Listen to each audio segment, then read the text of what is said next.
அன்பு உறவுகளே, நம்பிக்கை இல்லாத மனிதர்கள் தரும் வாக்குறுதியை நம்பினால் நாம் தான் ஏமாந்து போவோம். காட்டில் இருந்த சிங்கம் ஒன்று கிராமத்தில் புகுந்து விட்டது. அதனால் பயத்தில் மக்கள் வெளியே வரவில்லை. ஒருவன் மட்டும் புத்திசாலித்தனமாக இரும்பு கூண்டை தயார் செய்து அதில் ஆட்டை கட்டி வைத்து விடுகிறான். சிங்கம் வருகிறது, கூண்டில் இருக்கும் ஆட்டை சாப்பிட உள்ளே செல்கிறது, கூண்டு மூடிக்கொள்கிறது.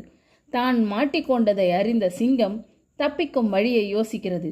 சிங்கத்திடம் மாட்டிய ஆடு தான் புத்திசாலித்தனமாக யோசித்து தப்பிக்கப் போவதாக நினைத்து சிங்கமே உன்னை நான் காப்பாற்றுகிறேன், ஆனால் நீ வெளியே வந்ததும் என்னை கொல்லக்கூடாது என்கிறது. இப்போதைக்கு தப்பிக்க வேண்டும் என்ற எண்ணத்தில் சிங்கம் ஆட்டின் நிபந்தனைக்கு ஒப்புக்கொண்டது.